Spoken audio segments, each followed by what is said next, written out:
Savannah called Jules from her car and did not even say hello. She just said, "He texted the booth line." Jules was quiet for 1 second. "What booth line?" "The one from the collection." "Please tell me you are not talking about Graham." Savannah looked at the phone in her cup holder like it had betrayed her.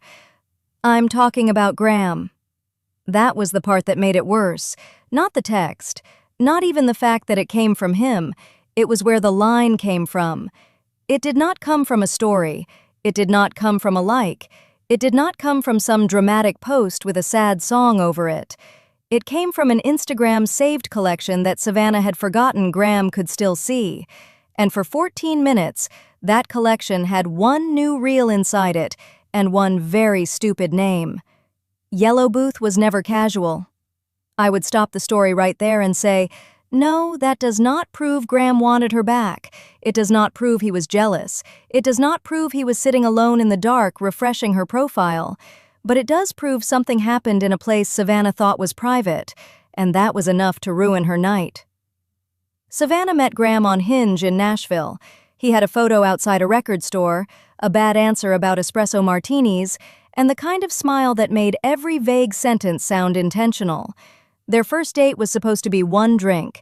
It became 4 hours at a little oyster bar on the east side, in a yellow booth by the window. Graham kept saying he did not want to rush anything. Savannah kept pretending that sounded mature instead of convenient. By the third week, they had a shared Instagram collection called Places We Are Pretending Not to Plan. It was half joke, half map. Taco trucks, rooftop bars, a tiny ramen place, a wine bar Savannah hated but Graham loved, and the oyster bar, saved twice, because he said the yellow booth had good lighting, and she said that was the least romantic compliment a man had ever given her. They were never official.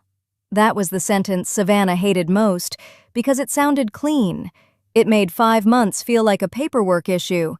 They were not official, but he knew how she took coffee. They were not official, but he had a toothbrush at her apartment for 3 weeks.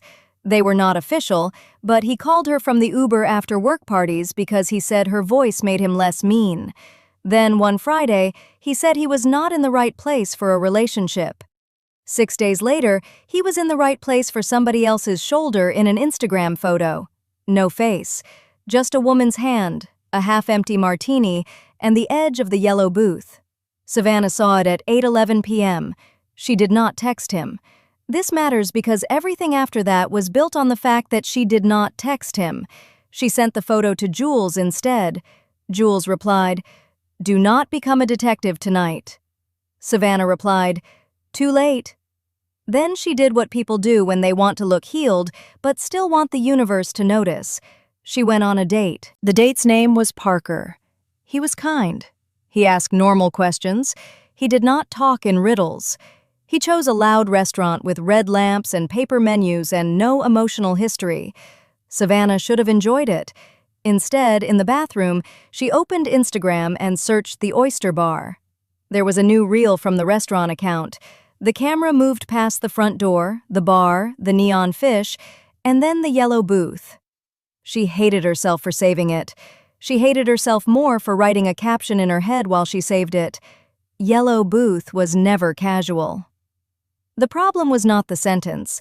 The problem was the folder. She meant to save the reel to a private collection called Places I Will Not Cry In. She tapped too fast and saved it to the old shared collection with Graham.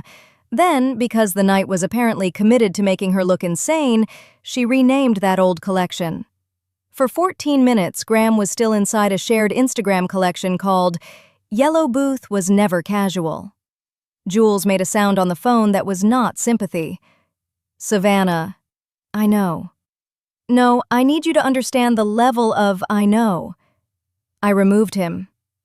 "After how long?" 14 minutes. That is where the story could turn into a fantasy if nobody stops it. So stop it. A shared collection is not a mind-reading device. It is not proof that Graham opened anything. Depending on the app's surface, settings, notifications, and timing, he might have seen a save, a collection change, a push alert, a DM-adjacent update, or nothing at all. There is a huge difference between "there was a route" and "he definitely took the route." Savannah did not want that difference. She wanted the clean answer. He saw it, he panicked, he cared, he missed her. Jules would not give it to her. "One clue is not a confession," she said. Savannah sat in the parking lot outside the restaurant while Parker paid the check inside. She had that terrible calm people get when embarrassment is too big to feel all at once. No like came in, no story view mattered, no comment appeared. Graham did not reply to anything public because there was nothing public enough to reply to. 41 minutes later, her phone lit up.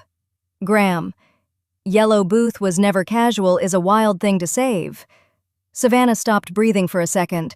Then she took a screenshot. Then she immediately hated that she took a screenshot. Jules read the text 3 times. "Okay," Jules said. "That is specific. Thank you." Specific is not the same as romantic. "Can you let me have 1 minute?" "I can let you have 30 seconds. Here is why Jules was right. The exact line mattered.